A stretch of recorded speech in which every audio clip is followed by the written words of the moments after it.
Stephen Hawking modern age के one of the greatest theoretical physicist थे। मात्र 21 साल की उम्र में ही मोटर न्यूरॉन डिजीज का शिकार होने के कारण वो धीरे धीरे पैरालाइज्ड हो गए, पर इसके बावजूद उन्होंने कभी हार नहीं मानी और विज्ञान के फील्ड में लगातार योगदान देते रहे। साल 1966 में प्रॉपर्टीज ऑफ एक्सपैंडिंग यूनिवर्सेस नाम से अपने डॉक्टरल थीसिस पब्लिश करने के बाद से लेकर अपने जीवन के अंतिम दिनों तक उन्होंने कई थ्योरीज पब्लिश किए। उनके थ्योरीज को पहले विचित्र और अजीबोगरीब माना गया क्योंकि वो अपने समय से कहीं आगे थे और उस समय उनके थ्योरीज को टेस्ट करने का कोई तरीका मौजूद नहीं था। पर धीरे धीरे हमारी तकनीक और हमारे इक्विपमेंट्स लगातार बेहतर होते गए। एविडेंसेस के आधार पर आज उनके कई थ्योरीज को एक्सेप्टेंस मिल चुका है। आज की इस एपिसोड में हम स्टीफन हॉकिंग द्वारा प्रपोज किए गए उन थ्योरीज के बारे में जानेंगे जिन्हें पहले अजीबोगरीब माना गया था पर बाद में वो सही साबित हुए। साथ ही साथ हम उनके द्वारा प्रपोज किए गए उन थ्योरीज के बारे में भी जानेंगे जिन्हें अब तक एक्सेप्टेंस नहीं मिला है। तो बिना और वक्त गवाए चलिए शुरू करते हैं आज का ये एपिसोड।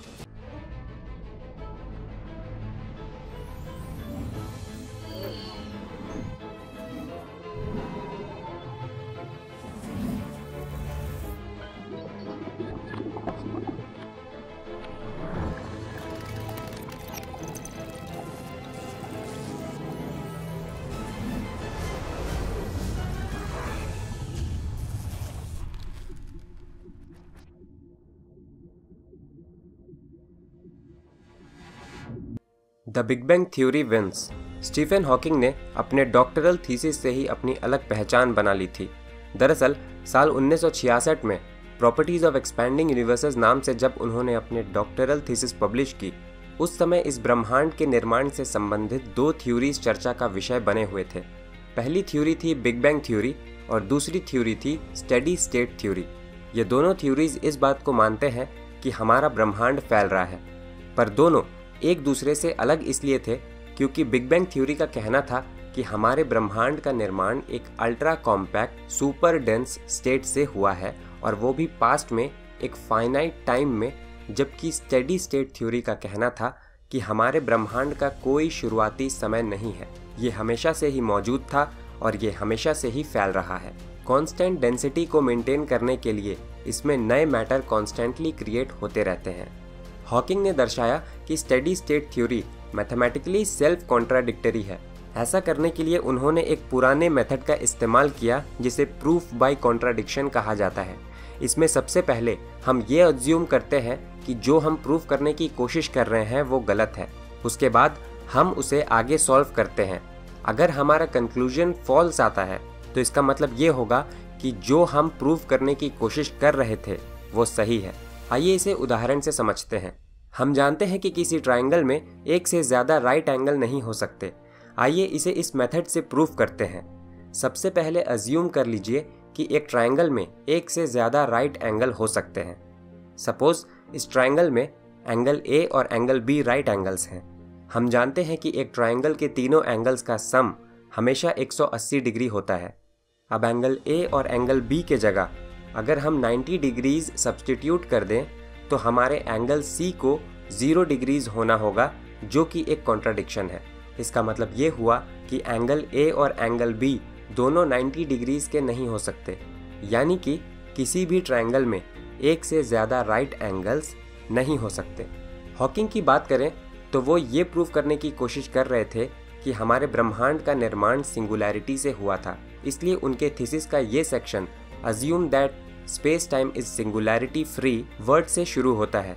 उसके बाद कुछ कॉम्प्लेक्स मैथ्स से उन्होंने इसे सॉल्व करने की कोशिश की, पर वो इस नतीजे पर पहुंचे कि ऐसा यूनिवर्स एक ही साथ ओपन भी होगा और क्लोज्ड भी, ये कॉम्पैक्ट भी होगा और नॉन कॉम्पैक्ट भी।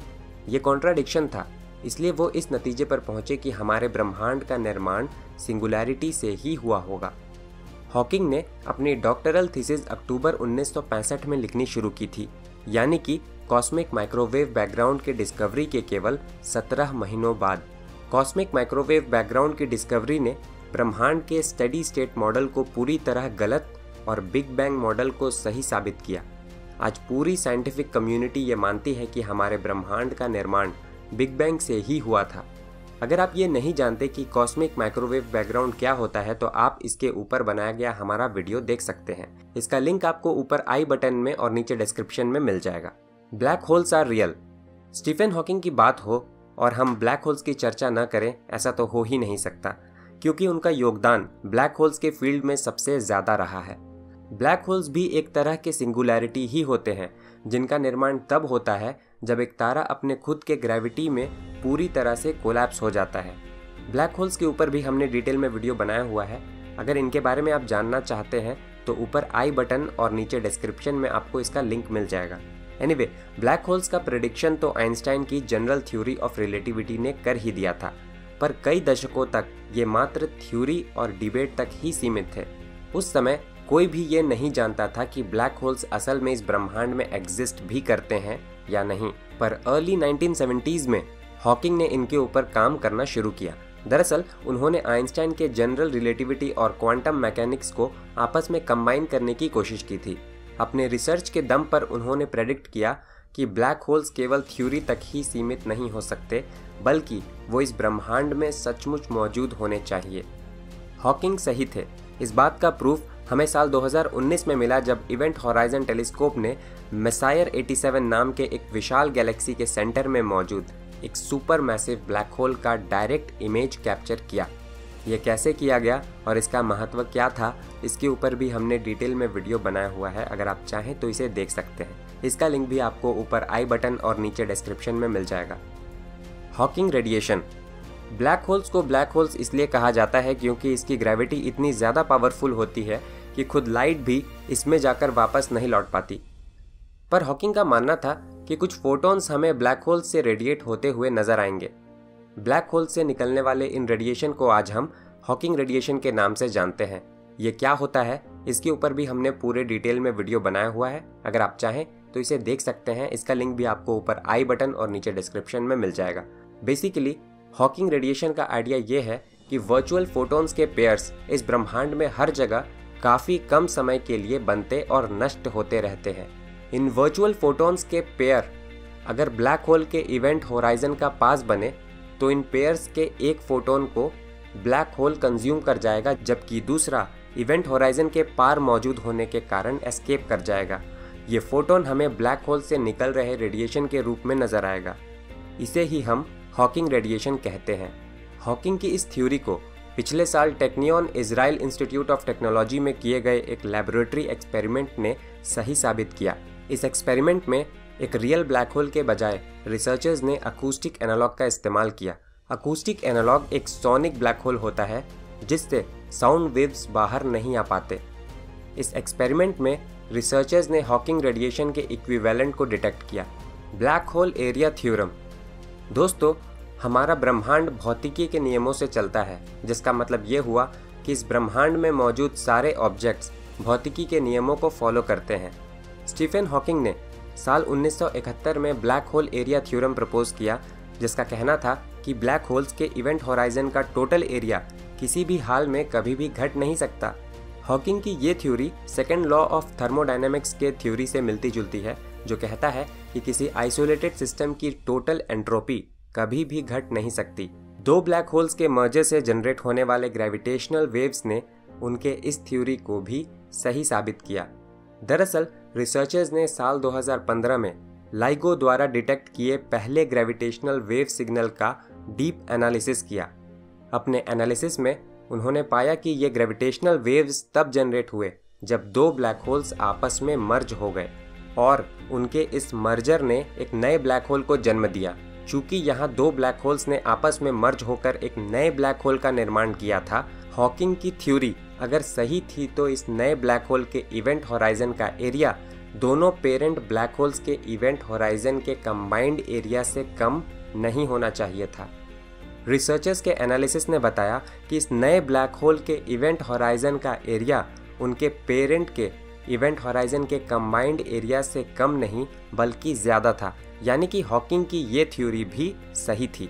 साल 2016 में हॉकिंग ने इसके बारे में ये कहा था, The observed properties of the system are consistent with predictions about black holes that I made in 1970. The area of the final black hole is greater than the sum of the areas of the initial black holes।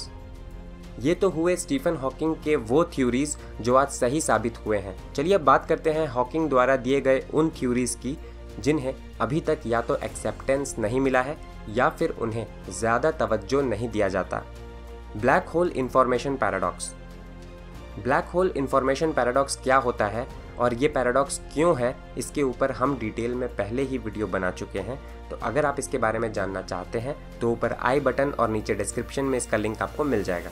Anyway, basically इसका कहना यह है कि इस ब्रह्मांड में कहीं भी इंफॉर्मेशन पूरी तरह से कभी भी खत्म नहीं होती, पर जब हम ब्लैक होल्स को देखते हैं तो ये पाते हैं कि ये अपने तरफ आने वाले हर ऑब्जेक्ट को पूरी तरह से निगल लेता है और इससे कुछ भी वापस बाहर नहीं आ पाता। यानी कि एक ब्लैक होल अपने अंदर क्या समेटे हुए है इसकी कोई जानकारी हमें किसी भी तरह से नहीं मिलती। हॉकिंग रेडिएशन ब्लैक होल से रेडिएट होता हुआ हमें ज़रूर नज़र आता है, पर यह भी हमें उन ऑब्जेक्ट्स के बारे में किसी भी तरह की कोई भी जानकारी नहीं देता। चूँकि इंफॉर्मेशन लॉस्ट नहीं हो सकता पर ब्लैक होल्स में ऐसा होता हुआ हमें नज़र आता है, इसे हम ब्लैक होल इंफॉर्मेशन पैराडॉक्स कहते हैं।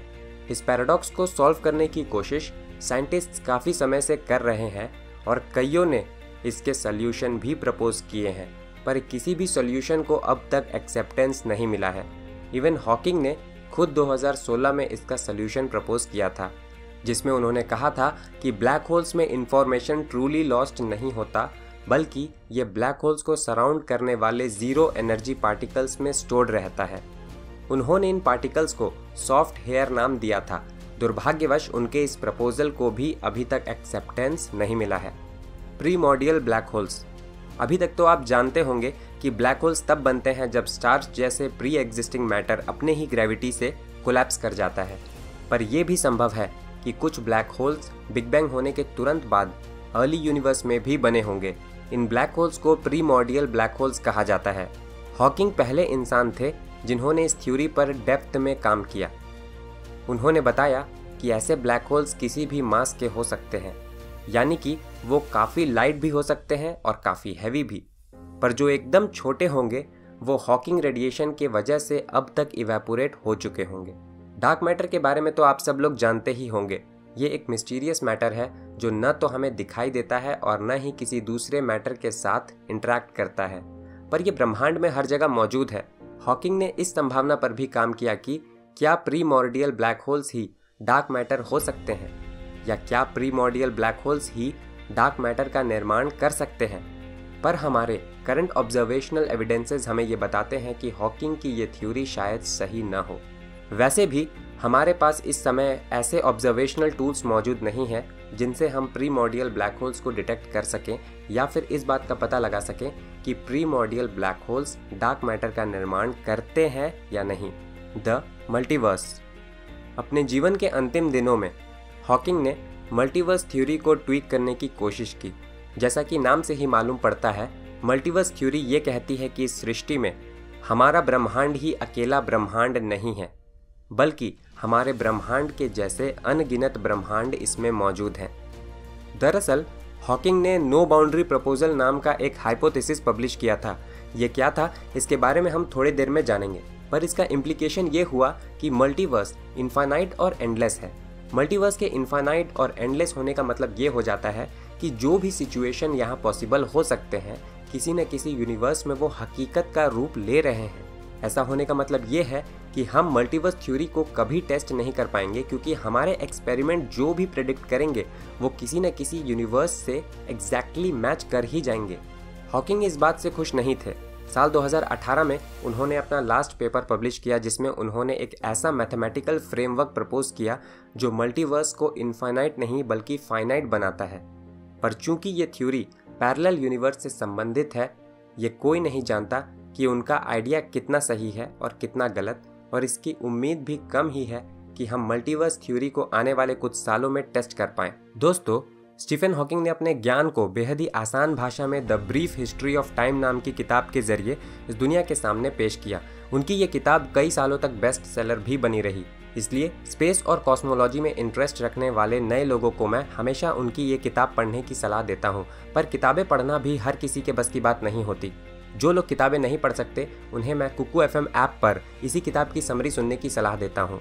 कुकू एफएम के बारे में अगर आप नहीं जानते तो ये एक ऐसा ऐप है जहां हर तरह के नॉन फिक्शनल किताबों की समरी आपको हिंदी भाषा में ऑडियो बुक के फॉर्म में आसानी से मिल जाते हैं, जिसका मतलब ये हुआ कि किताबें पढ़ने में घंटों बर्बाद करने के बजाय अगर आप उनकी समरी हिंदी भाषा में सुनकर बिना बोर हुए काफ़ी कम समय में आसानी से कई किताबें खत्म कर सकते हैं।